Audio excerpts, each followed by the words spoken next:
నమస్కారం అండి. Praise lord. అయితే దేవుడు దశమ భాగాన్ని నీవు సంపాదించిన దానిలో 10వ వంతు సేవకునికి ఇవ్వాలి. అయితే ఆ సేవ చేసే దైవ సేవకులు ఏ విధంగా ఉండాలి? వారు సంపాదించుకునే విధంగా ఉండాలనా, లేదా సేవకే అట్టి డబ్బును వాడుకోవాలనా అనేది మనం తెలుసుకుందాం. ఆ డబ్బును చాలామంది దశమ భాగం ఇచ్చిండ్రనుకో, పాస్టర్ కూడా దశమ భాగం ఇవ్వాలి. ఆ దశమ భాగాన్ని ఏం చేయాలి అని అంటే, నీకు వచ్చిన దశమ భాగంలో నీ వంతు నీకు తిండికి ఖర్చు కావలసినంత తీసుకొని మిగిలిన వాటా మీ సంఘానికి అప్పజెప్పాలి. ఒకవేళ సంఘానికి అప్పజెప్పలేవా, నీవు వచ్చిన దశమ భాగంలో నీవు కూడా దశమ భాగం తీసి ఎవరికి ఖర్చు పెట్టాలి? భర్త లేని భార్యలకు, విత్తంతులకు, అనాథలకు అట్టి డబ్బును ఖర్చు చేయాలి. అది దేవునికి ఆశీర్వాదంగా ఉంటుంది. కనుక నీవు ఏ విధంగా ఉన్నావు నువ్వు తెలుసుకో.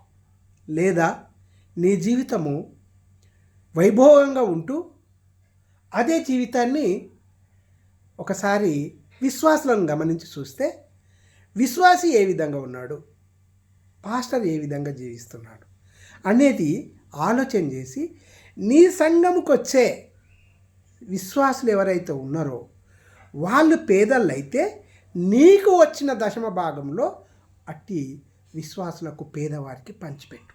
అప్పుడు నిన్ను దేవుడు ఆశీర్వదిస్తాడు. అది తప్ప కార్లు కానీ, ఏసీలు కానీ, నీ పిల్లలు విదేశాలలో ఉండడం కానీ, మంచి చదువులు చదవడం కానీ దేవుడు చెప్పలే. ఎందుకంటే నీవు వచ్చింది దేవుని సేవ చేయడానికి తప్ప సుఖాన్ని అనుభవించడానికి కాదు. ఎవరైతే ఈ మెసేజ్ చూస్తున్నారో మీరు బాగా ఆలోచించండి. దేవుడు మీకు హెచ్చరిక చేస్తున్నాడు. మీ పిల్లలు మంచి చదువులు చదువుకుంటూ విశ్వాసుల పిల్లలు ఏ విధంగా ఉంటున్నారు మీరు ఆలోచన చేయండి. వారిని కూడా మీ పిల్లలతో పోల్చి వారిని మంచి దారిలో పంపించండి. ఇది దేవుడిస్తున్న తలంపు.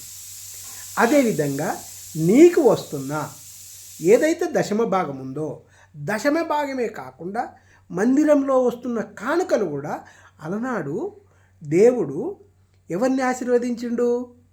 2 నాణ్యాలు వేసిన స్త్రీని ఆశీర్వదించిండు. ఆమె భయపట్టుకుంటేసింది. ధనవంతుడు ఇట్లా కట్టలు కట్టి చందాలు వేసిండు, బ్యాగులల్లో కట్టి. దేవుడు వాళ్ళని ఆశీర్వదించలే. ఎవరిని ఆశీర్వదించిండు?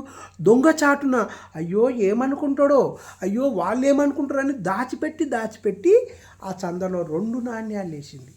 ఆమె పేదరాలు. ఆమెను దేవుడు ఆశీర్వదించండి, ఈ ధనవంతుని ఆశీర్వదించలే. కనుక నీవు ఎంతవరకు ఉన్నావు?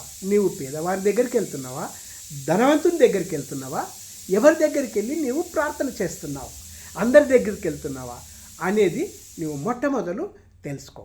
ఒకవేళ నీ జీవితము తప్పుగా ఉంటే ఈ దినమే నువ్వు మార్చుకో. దేవునికి వందనాలు. దేవునికి స్తోత్రం కలుగునుగాక.